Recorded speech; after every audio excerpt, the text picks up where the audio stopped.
Hello, people. This is David Blakeslee. I am the host of the Criterion Reflections podcast, and I'm here to give a little walking tour through my Criterion collection. Collection, my wall of Criterions, if you will. I've had a few people ask about this, and it's been a while since I've kind of shown it off. And I certainly don't post this with the idea that mine is the best collection of them all. There's definitely people who have more impressive displays and more Criterion related stuff, but this is what I've got. So I'm going to just kind of take a little time to show you how it's laid out here. As you can sort of see behind me, it starts in spine number, and I have these little kind of postcards and decorations that are kind of little bookends, little knickknacks that have been tossed together over the years from various sources. So let's just take a look here. So you can sort of see number one and those original editions that have been since upgraded. And if you peek far in the back there, maybe you can see some spines that are sort of tucked away. My shelving system is pretty deep. I've just basically got these big flat boards that I got at the local home improvement store, and these garden paving bricks, and I just sort of stack them up. But that gives me some nice deep shelves. So when I get a duplicate title that's been upgraded from DVD to Blu-ray, I just shove the DVD in the back there, and it's there for future reference if it ever becomes necessary or desirable to look at the original editions. Oh, let's look at the top shelf here. This is not Criterion, but I've got my Olive Signature Collection and just a bunch of random box sets and things of that sort that have been acquired over the years. Oh, here's some cool stuff. These are my Rob Nishimura bootlegs. I'll give you just one illustration of that. This is a kind of a Silent Ozu Eclipse series tribute, if you will, that Rob put together. And I've got a few others that aren't even on the shelf. And then at the very top here, you see my complete Eclipse series. And that's a very nice little rainbow of DVD exclusives. I'm not going to take the time to just walk you through each and every shelf here, okay?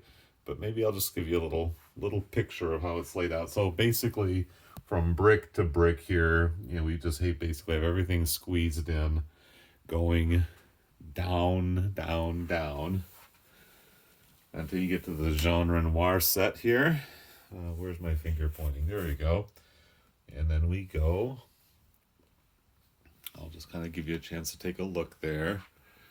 Freeze frame it if you must, and then we're back up to Port of Shadows and carrying on. So I guess my level of Criterion completion is to have best version available for the Blu-ray and DVD titles. Have not really gotten into the laser discs at all. I have a couple samples of laser discs that have been provided to me by friends, but I don't have a laser disc player, so they're just kind of conversation pieces, little merchandise there. So anyways, you can sort of see going down, down, down here. And then you see this little outcropping. This, I don't know if you can kind of pick up on it, but there's this little bulge here. That's where my cat gets underneath these shelves, which are pretty low to the ground, but he scrunches himself down there. One of my cats, that is.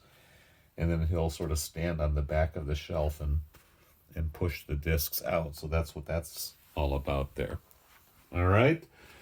And these are actually, looking at the playtime here, these are Criterion postcards that I've very slightly trimmed to fit into these little cheapy dollar store frames. And at different times I've had them attached to the wall, kind of mounted in different formations, but now they're just sort of sitting here kind of loose, just kind of giving a little extra visual flair to the library there. And here's kind of a little backshot. Oh, look at these. These are kind of cool. House stickers. Ryan Gallagher got a stash of these back in 2010 or 11, whenever it was, and sent me a stack of them, so I still have a few that I haven't used up yet. Maybe that'll be a nice little giveaway or something one of these years. We'll see. Anyways, that's the main Criterion wall. You can see the Olympics box set there, and oh, this is a nice little Moonrise Kingdom postcard there.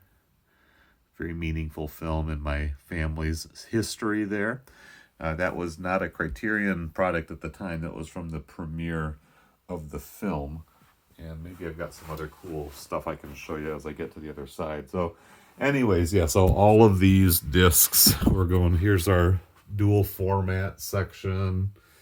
That bygone wonderful era of Criterion packaging and marketing and all of that.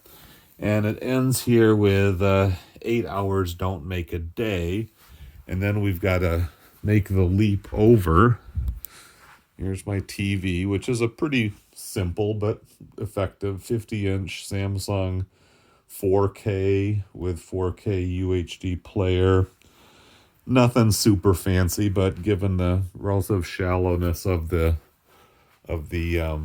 setup here, my sofa, I'm not going to show you because it's scratched to pieces. I have a really, our cats have done a number on it, so we've got to get some new furniture down here. So I'm not going to show that off because it's not all that impressive. Oh, here, I'll show you the wall, though. That's kind of fun. Years ago, Rob Nishimura gave me these interesting Japanese little flyers that were used to promote films that were in circulation in the early 2010s. So you see The Social Network and Melancholia, Something Starring Catherine Deneuve, A Christmas Story. These are some really sweet French postcards, French postcards, that Keith Enright sent me years ago, and are really a nice little piece. He didn't send me the frame, but I put them together because it's such a splendid little artifact there. And then you see a few Pina, Flamenco, Carlos Saura films, My Best Fiend, and Taking Woodstock. Okay, so let's go over to the later stages of the Criterion Collection. There you see it. There's my Godzilla set, just kind of happily resting atop the shelves now. And here we go, all the stuff that's come out in the last several months. And here's where it ends, right here. Where's my finger? There we go. So I've got The Prince of Tides and Destry Rides Again that are on order. Haven't quite arrived yet.